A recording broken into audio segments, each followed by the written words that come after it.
It's time to get political.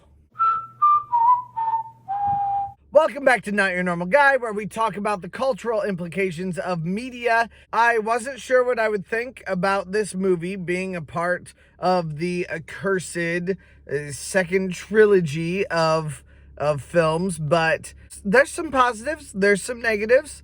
Let's talk about it. So, episode 2 opens up with an immediate threat on now Senator Amidala. Basically, it's very much a 1-to-1 ratio of like American politics, and it looks like the government works in harmony with the Jedi. If they set it up as you see this massive city, it's still a lot of CGI, but I remember going to see this movie and being awestruck in the theaters by the way the cities looked. I've always been a city person. I like city planning. So the thing that struck me watching this time was it looks very much like it's just an even bigger version of Dubai. I think it's called the Burj Khalifa. I think that's what it's called.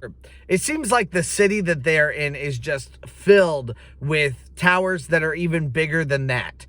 They are just extremely tall. Their tops are in the clouds, and there's lots of them in the clouds. Anakin now is nervous and wants to see Senator Amidala. I'm down with that. Actually, somehow, Hayden Christensen, as much I've given Hayden Christensen a lot of crap already in this series, but I'm amazed at Hayden Christensen's acting, actually, to some degree. Not like, don't get me wrong, he doesn't deserve an Oscar or an Academy Award. He doesn't deserve really any recognition for this movie, but I'm amazed that somehow he made this extremely creepy relationship feel still creepy, but feel appropriately creepy. It's like a star-crossed lovers kind of a feel. So now when they're of age, like he's 19, she's like 24, something like that, or 25, it doesn't feel so wrong. It just feels like a star-crossed, like there was an issue with it. Maybe that says a lot about us as a culture, that women can't date younger men than them, or something like that. But I think more so it just has to do with the ick factor of a 14-year-old dating a 9-year-old, which, by the way, thank you for, I forget who it is who told me that I was wrong about how old Anakin was, that he's 9 and not 6, but thank you for correcting me. I appreciate that. Instead of the first hour and a half in the last movie being the most boring thing I've ever seen, the first hour, especially the first half hour, was thrill-packed. If nothing else, they were doing a lot more with it. Senator Amidala basically decides to kind of act as the lure for whoever is going to try to attack her. And Anakin is watching over her, waiting to listen and see if there's something that happens in her room. He, along with Obi-Wan Kenobi, don't hear that Senator Amidala is actually having some like very poisonous worms coming to attack her. They both come in just in time. He takes his, I mean, it is kind of a good way to establish how good your character is with swords, because he just takes his lightsaber and just like lops off the worm and then lops the other worm off. And I mean, worm's very small, so obviously there's a lot of precision there, and Senator Amidala doesn't get hurt. So it reminded me of Pirates of the Caribbean, where swordplay actually had some sort of purpose, and it does seem to have quite a bit of purpose in this movie. There were a lot of positives in this. Basically, these worms were let in by this little flying like drone. Basically, now we have a word for it, drone. We didn't have a word for it when I was a kid. As Obi-Wan Kenobi comes into the room, it basically realizes that that the mission has failed, and it starts to run off, and Obi-Wan Kenobi just jumps out the window and grabs a hold of it and is flying down with it, and the drone tries to like make him fall off against a wall. there's just a lot of crazy stuff, and it's all CGI, so it, in a way, it didn't look good, but because of all of the stuff happening, it was at least really creative and really fun to watch. It kept me very engaged. I was laughing through it. There were times when he would fall, and it was like, at first it was very intense action, and then Anakin actually catches Obi-Wan, and with like another space pod or something like that, catches him, and he makes a little joke, and immediately it moves from like action to like comedy action, and it's fun to watch. Like, I legit had no complaints. I mean, I wish it could have been done maybe a little bit better, but honestly, I don't know that this scene could have been better for the time period, could have been done better for the time period and for the action that it included. But this movie did have more practical effects than I thought, more set builds than I thought. Not so many characters. Usually characters were all CGI, and I'm not a fan, but I can at least live with it. That at least seemed decent, because there was a lot of creativity put into this movie that I wasn't expecting to see. It was very much looking like a capitalistic city, had a lot of entertainment, like venues and like signs, big like LED signs. It was a really fun moment, and I've just talked about that now for 16 minutes, so which I'm sure it won't take you 16 minutes for me to get through that, but it's pretty amazing. There are several moments of incredible cheesiness, and here's what I'm just gonna say about this movie in general, about the impression that it left me. The moments when you have Anakin and Padme together, it's the most awkward. But when you have Anakin and Obi-Wan together, that's not cringy. It's fun to watch. Well, I've given Hayden Christensen a bad time for his portrayal of Anakin, because I just feel like it's very stilted. I do know 19-year-olds, or I knew 19-year-olds when I was a 19-year-old, who acted exactly like Anakin Skywalker, who were very like trigger happy and mad about the world and constantly angry about things. Again, I wish they would have had him start out older. I would have found this entire premise much more believable if he was 15 to 19. He was gone for 4 years, learning to be a Jedi in those 4 years, or like starting his training, or I don't know.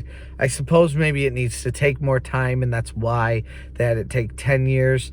But then he could have come back and tried to save his mom, and I would have had it be, in my head, maybe more believable.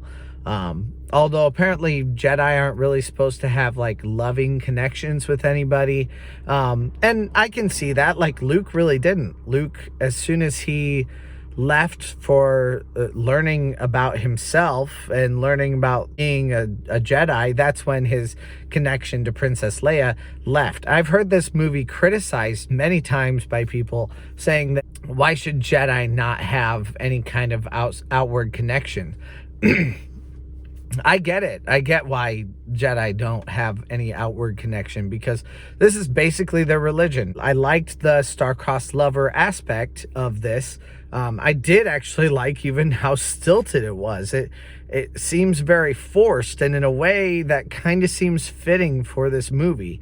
So while I wasn't expecting, nor do I feel like I received incredible acting, I did see some acting that I think makes a lot of sense for the situation that this movie is in. I was overall very pleasantly surprised. However, the ending did begin to drag. 2 hours and 20 minutes. This movie is incredibly long. It still was fun. They had a couple good battle scenes. I love it when Yoda just transforms this little rickety guy who has to walk with a stick to fighting and being in the Force, protecting Anakin and Obi-Wan. I liked that. I also liked seeing Anakin's descent into anger and hatred, and the way he kind of just snaps. The way Anakin just snaps after he goes to visit his mom, it is heartbreaking. He visits his mom, he gets to the point where he could rescue her, and then she dies. And it is heartbreaking. It's awful to watch. I do wish that they would show that, like, he visited her at some other point during his training or something. I mean, either like break off the relationship altogether where you say, I no longer have a mom because I'm going to be a Jedi, or just say, like, he's a kid, he goes to visit his mom. But instead, they make it so heartbreaking that he still loves his mom. But why? I'm not even sure why he would love his mom. It's been 10 years since he's seen her. How much has he really missed her if he hasn't taken that moment to go visit her? And there was something about it that I just was like, I don't like it. And probably a lot of it's that I'm a dad and I think about leaving my daughter or having my daughter leave me for that long. And it's just awful to think about that. So in the same way, that's probably, I don't know. That's probably informing why I'm thinking the way I'm thinking. This movie, though, overall, surprisingly, was very, very good. And I know I'm probably going to get hate for this, but I'm going to give it better than New Hope for me because I enjoyed it. I definitely liked episodes 5 and 6 way better than I liked this, because this movie had its problems, but overall, this was a much more enjoyable experience for me than A New Hope. New Hope is still very high for me in my head, but this movie, I don't know. It was just really fun. It also had a lot of political intrigue that I really liked, and I feel like I identify with it now. I mean, George Bush took a lot of freedoms away with the Patriot Act, and since then we've seen presidents taking advantage of that. And then we've also seen now we're continuously having people say that we should basically give up some freedoms for the government to help take control and take care of us more. And I see that so much with the way Palpatine came in and basically stole his political office. And I mean, I identify with this movie a lot in a lot of ways, and one of them is politically. At this point, this movie receives number 3 out of the 5 movies that I have reviewed so far.